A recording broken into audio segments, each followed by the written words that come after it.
شهر رمضان الذي أنزل فيه القرآن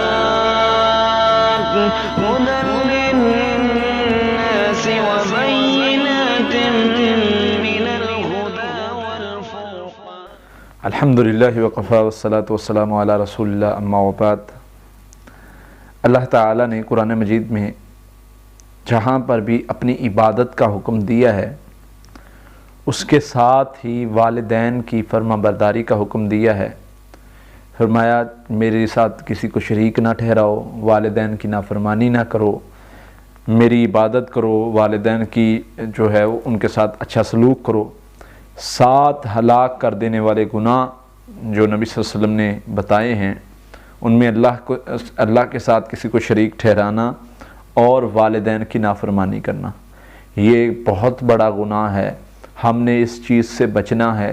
والدین اگر ناراض ہوتے ہیں، آپ بسا اوقات انسان کہتا ہے جی کہ میں صحیح جگہ پر ہوں، میری بات صحیح ہے، میں جو بات کر رہا ہوں وہ صحیح ہے، والدین جو بات کر رہے ہیں، ابا جی امی جی جو بات کر رہے ہیں وہ غلط ہے، وہ ہر لحاظ سے دیکھا جائے تو غلط ہے، تو اس لیے میں سچا ہوں تو مجھے تو اڑ جانا چاہیے اپنی بات پہ. نہیں، اللہ کے نبی صلی اللہ علیہ وسلم نے ہمیں کیا سکھایا ہے؟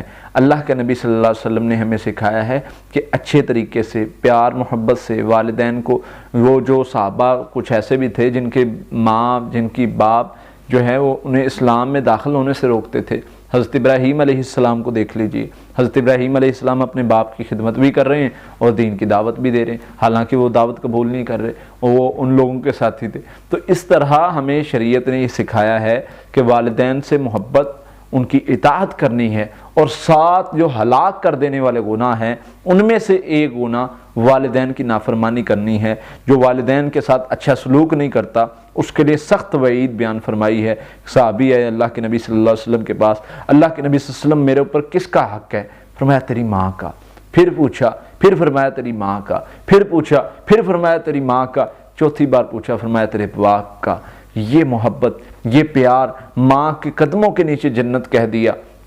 اللہ کے نبی صلی اللہ علیہ وسلم کے پاس ایک بندہ آیا، اس نے کہا اللہ کے نبی صلی اللہ علیہ وسلم میں غزوے میں شریک ہونا چاہتا ہوں. آپ نے فرمایا تیری ماں حیات ہے، تیری ماں زندہ ہے؟ اللہ کے نبی صلی اللہ علیہ وسلم زندہ ہے. فرمایا جاؤ اس کی خدمت کرو پہلے، اگر وہ تمہاری خدمت کی مستحق ہے، اب اس وقت وہ تمہاری خدمت کی اس کو ضرورت ہے، اس وقت جو ہے تم جا کے اس کی خدمت کرو اور اس کے پاؤں کے نیچے جنت ہے، ماں کے پاؤں کے نیچے جنت ہے، وہاں سے یہ عمل ان کی خدمت کر کے جنت کماؤ. اللہ کے نبی صلی اللہ علیہ وسلم نے ہمیں یہ سکھایا ہے کہ اگر والدین بوڑھے ہو جائیں، اگر والدین جو ہے وہ اس عمر کو پہنچ جائیں، قرآن یہ کہتا ہے ولا افن، جب وہ بوڑھے بھی ہو جائیں وہ ایسی بات کریں جو تجھے پسند نہیں آ رہی، ایسی بات کریں جو تیرے لہجے کے خلاف ہے، ایسی بات کریں جو تیری تمنا کے خلاف ہے، لیکن تمہیں کیا حکم ہے؟ وہ غلط بات بھی کہتے، تو نے اف نہیں کہنا، تم نے نہیں بولنا. والدین سے محبت، پیار، محبت، پیار. اگر وہ تمہیں نہیں کہیں تو کس کو کہنا ہے؟ انہوں نے، تم ہی اس کا سب کچھ ہو. اور جب والدین بڑھاپے کو پہنچتے ہیں تو ان کے دل میں یہ ہوتی ہے، وہ بہت ساری باتیں وہ آپ کے لیے اچھائی اور بہتری کے لیے کرتے ہیں، تو جب وہ تمہیں کچھ بھی کہیں تو پھر ان کے سامنے نہ بولا کرو. والدین کی بددعا سے بچو. جرید ولی ہے، بنی اسرائیل کا واقعہ ہے.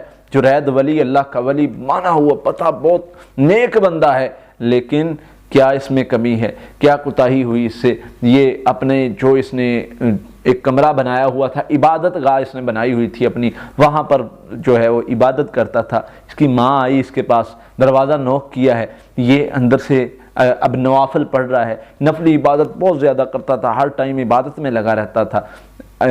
اس کی ماں آئی، اس نے جو ہے وہ دروازہ نوک کیا، یہ نوافل میں لگا ہوا. اس کی ماں نے آوازیں دیتی رہی، اس نے دروازہ نہیں کھولا. اس نے سوچا کہ میں بعد میں ماں سے مل لوں گا.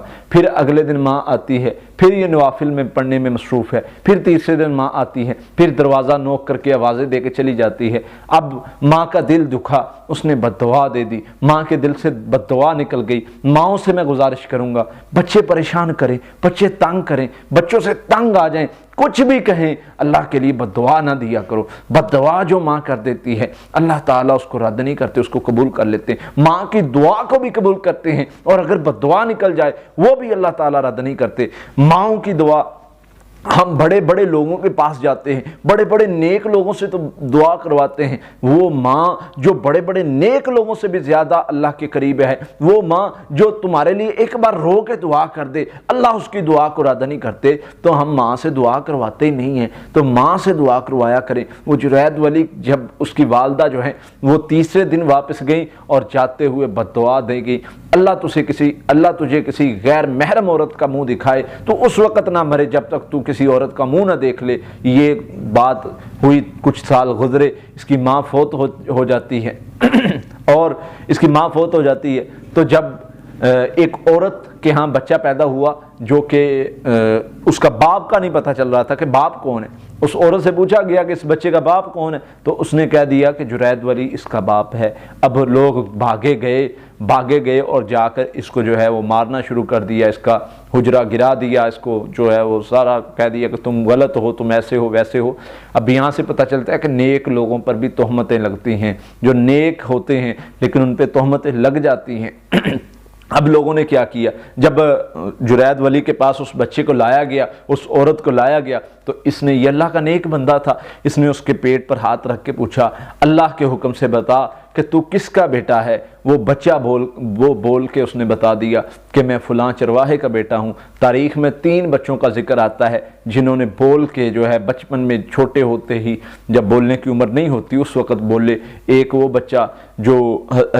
بچہ جس کو جو ہے فرعون نے آگ میں پھینکنے لگا تھا اور اس کی ماں جو ہے وہ پھرنے لگی تھی، اس کی ماں پریشان ہو گئی کہ میرا چھوٹا سا بچہ ہے، اس کو آگ میں ڈالا جا رہا ہے، وہ اللہ پر ایمان لانے والی تھی، تو اس بچے نے اب بول کر کہا تھا کہ تم نہ گھبراؤ، اللہ پر یقین رکھو، اللہ تعالی ہمیں ضرور بچائے گا، اللہ ہماری ضرور حفاظت کرے گا، اور اللہ تعالی ہمیں ضرور جنت میں اعلیٰ مقام دے گا، پریشان نہ ہو۔ تو اسی طرح ایک حضرت عیسیٰ علیہ السلام نے بچپن میں کلام کیا تھا، تو یہ جو چھوٹا بچہ جس نے جرید ولی کی گواہی دی، جب گواہی مل گئی تو لوگ بڑے پریشان ہوئے، پشیمان ہوئے، شرمندہ ہوئے۔ انہوں نے کہا کہ ہم جو ہے وہ تمہیں اور دیتے ہیں، مقام دیتے ہیں، دوبارہ بنا کے دیتے ہیں۔ بہرحال اس کی ماں کی بددعا تھی، اس نے کہا کہ میری ماں کی بددعا تھی جو مجھے لگی ہے، اللہ سے معافی مانگی اس نے بھی اور استغفار کیا۔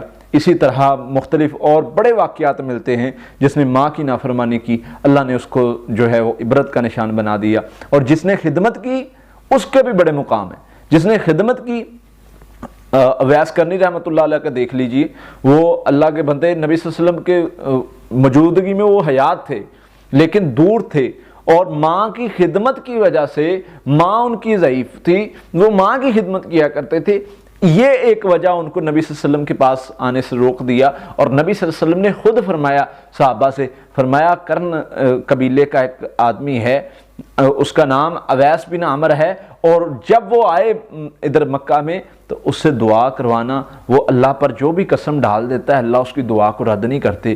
جب حضرت عمر رضی اللہ عنہ کے دور میں جب وہ یمن سے قبیلہ آیا تو حضرت عمر رضی اللہ تعالیٰ نے پوچھتے تھے ہر قبیلے سے، جب پوچھا اس سے تو پتہ چلا کہ اویس بن عامر اس قبیلے میں موجود ہے، تو حضرت عمر رضی اللہ تعالیٰ نے اس سے دعا بھی کروائی اور اس کو بتایا کہ نبی صلی اللہ علیہ وسلم نے تمہارے بارے میں اس طرح ذکر کیا ہے، تو تمہاری والدہ کی وجہ سے تم یہاں پر نہیں آ سکے، لیکن اللہ کے نبی صلی اللہ علیہ وسلم کو یہ بات بہت پسند آئی، اور اس کے بعد حضرت عمر رضی اللہ عنہ نے اسے آفر کی کہ تمہیں ہم ایک علاقے کا خلیفہ بناتے ہیں، لیکن انہوں نے کہا کہ میں گمنام رہنا چاہتا ہوں۔ جو نیک لوگ ہوتے ہیں وہ ایسے ہی ہوتے ہیں۔ اللہ تعالی ہمیں ماں باپ کی خدمت کرنے کی توفیق عطا فرمائے۔ جو والدین کی خدمت کرتا ہے اللہ اسے نواز دیتے ہیں۔ واللہ میں کہوں کہ مجھے اگر یہ مقام، یہ جو اللہ نے کچھ عزت دی ہے، یہ مقام دیا ہے، یہ والدین کی دعاؤں کی وجہ سے ہے۔ اس لیے والدین سے دعائیں لیں، والدین کی خدمت کریں، اللہ بہت نوازتا ہے۔ اور جو والدین کے آگے جواب دیتا ہے،